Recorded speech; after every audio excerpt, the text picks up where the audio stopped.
लाडली बेटी बनी बोझ। कविता अपने माता पिता की बहुत लाडली थी।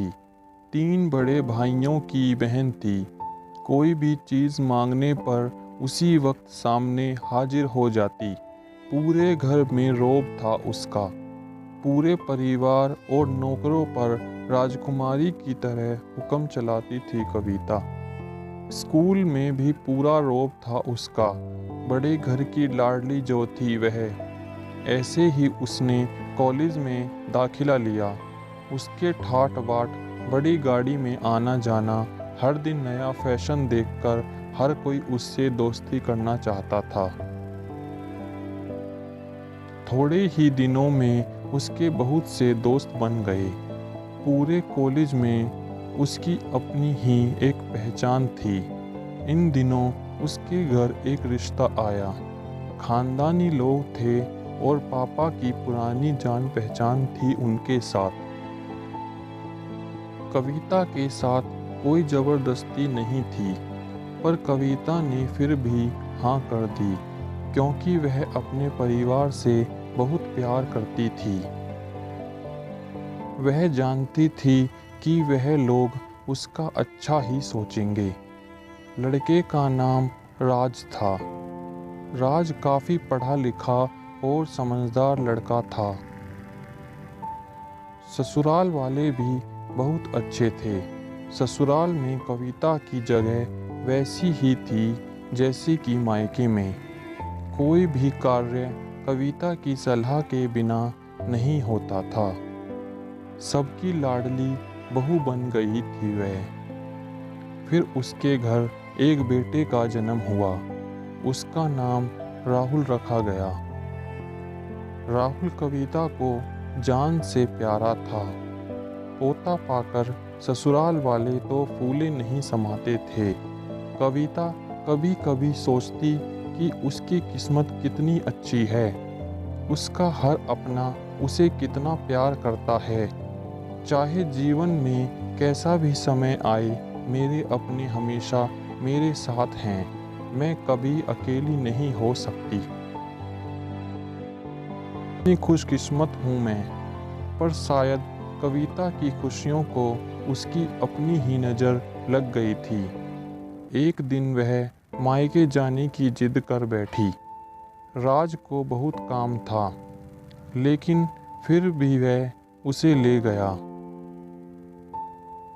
रास्ते में उनकी गाड़ी अन्य गाड़ी से टकरा गई। कविता, राज और राहुल बुरी तरह से जख्मी हो गए। काफ़ी दिनों के इलाज के बाद राज और राहुल तो ठीक हो गए, लेकिन कविता पूरी तरह ठीक ना हो सकी। सर पर चोट लगने के कारण वह अपनी आंखों की रोशनी खो बैठी। अब कविता की किस्मत जैसे उल्टे पांव चलने लगी। मायके वाले कुछ दिनों तक उसे मिलने आते रहे। फिर कभी कभार फ़ोन पर ही करके पूछ लेते कि अब कैसी हो। धीरे धीरे ये सिलसिला भी कम हो गया। ससुराल वालों की सहानुभूति भी कम होने लगी। घर में किसी को पास बैठने के लिए कहती तो जवाब मिलता, बहुत काम है, अब तुम भी हाथ नहीं बटा सकती। राज भी चिड़चिड़ा हो गया था। बस राहुल ही था उसके साथ, जिसके साथ हंसते खेलते उसका वक्त गुजरता।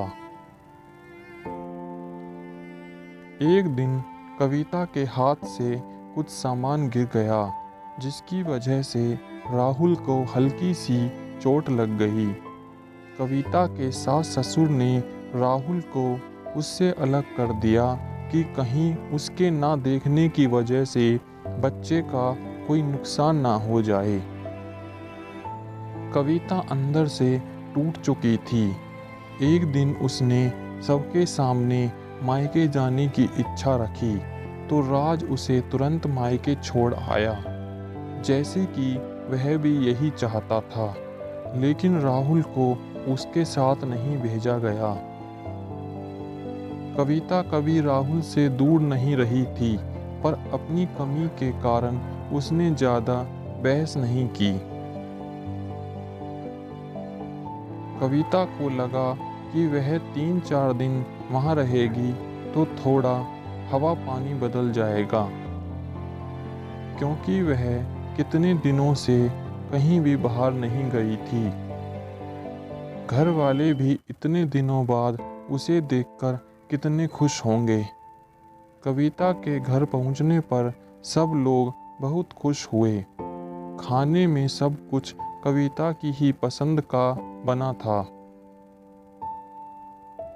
उसने अपने मम्मी पापा और भाई भाभीयों से दिल खोल कर बातें की। उनके छोटे छोटे बच्चे भी बुआ के साथ घुल मिल गए थे। रात को सोने के वक्त जब वह कपड़े बदलने लगी तो उसे पता चला कि उसका बैग तो बहुत भरा हुआ है। वह सब समझ गई। वह बहुत उदास हो गई।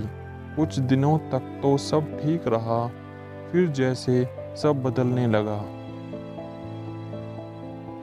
सबका व्यवहार बदल रहा था।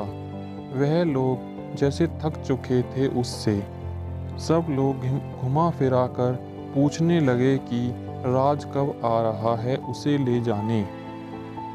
वह बहाना बना देती, जबकि वह जानती थी कि उस घर में अब उसके लिए कोई जगह नहीं।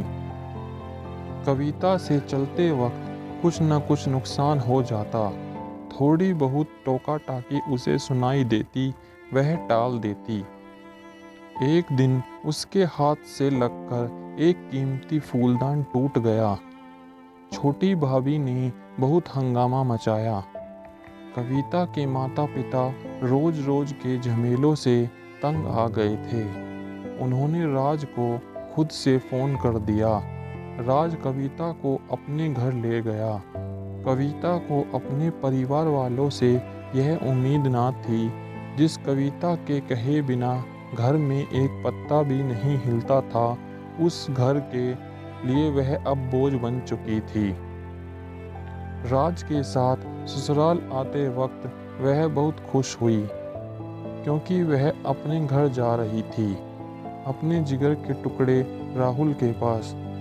परंतु यह खुशी भी कुछ पल की ही थी। सारा बंदोबस्त पहले ही किया हुआ था।